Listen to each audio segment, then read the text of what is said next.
അതിന് രീതിയില്ല, എങ്ങനെ വേണം.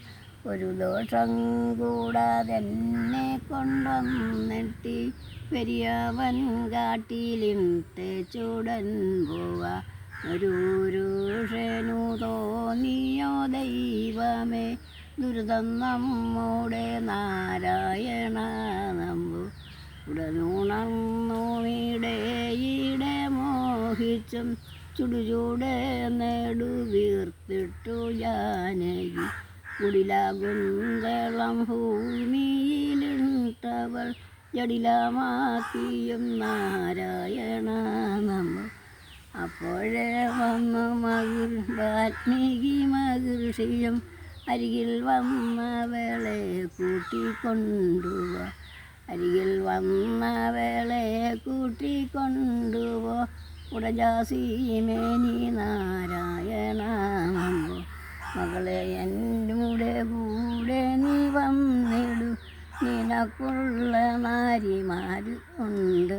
ആശ്രമത്തില് നാരിമാരുണ്ടെന്ന് എന്നോട് കൂടെ പോരണമെന്ന് പറഞ്ഞു മാമുനി കൂട്ടിക്കൊണ്ടുപോയി. ആശ്രമത്തിലും കൊണ്ടുപോയ വീട് എന്നെ അവിടെ താമസിക്കണേ. അപ്പം തന്നെ മക്കളുടെ പ്രസവം നടക്കണം. അത് പാട്ടായിട്ട് പറഞ്ഞാൽ പറ്റിയല്ല. എനിക്ക് വേണമെന്നുള്ള നാരിമാര വീടുണ്ട്, എന്നോട് കൂടെ നീയും വന്നിടൂ മകളെയോ. കൂട്ടിക്കൊണ്ടുപോയപ്പോൾ പ്രസവിക്കാനുള്ള സമയവുമായിട്ടുണ്ട്. കിടന്നു കരയുന്നു. അപ്പം വെള്ളവും ഒരാൾ, സോപ്പുകൾ ഒരാൾ, എണ്ണയും ഒരാൾ, തുകർത്താൻ മുണ്ടുകളും എല്ലാം എടുത്തു. കൊച്ചിനെ കുളിപ്പിക്കാനുള്ള എല്ലാം എടുത്തു ഒരേ നാരിമാർ കൊണ്ടുവന്ന്. അപ്പോൾ കരയുന്നു. പ്രസവ സമയമായപ്പം ആശ്രമം അടച്ചു പൂട്ടി. അപ്പോഴേ ദേവി വന്നു, ഭൂമിദേവിയും വന്നു. ഭൂമിദേവിയും വന്നു പ്രസവം നടത്തിയും അവൾക്ക് ബോധം കേട്. കുറേ കൊച്ചിനെ കുളിപ്പിച്ചു, അവളെയും ദേവിനെയും കുളിപ്പിച്ച് വസ്ത്രങ്ങളെല്ലാം മാറ്റി കിടത്തി ഭൂമിയമ്മ.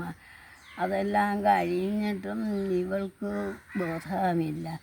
ഭൂമിദേവി ഭൂമിയിലേക്ക് പോകുകയും ചെയ്തു. ബോധവും വീണപ്പോഴേ അമ്മയെ വിളിക്കുന്നു. നോക്കിയ 2 കുട്ടികൾ അപ്പം കിടത്തിയിട്ടുണ്ട്. അമ്മയെ പോയി അമ്മേനെ വിളിച്ചപ്പോൾ അപ്പോഴേ പറയുന്നു, മാമുനി പറഞ്ഞല്ല, അമ്മയും വന്നിവിടെ കാര്യങ്ങളൊക്കെ ചെയ്തു. എന്നിട്ട് അമ്മ തന്നെ പോവുകയും ചെയ്തു.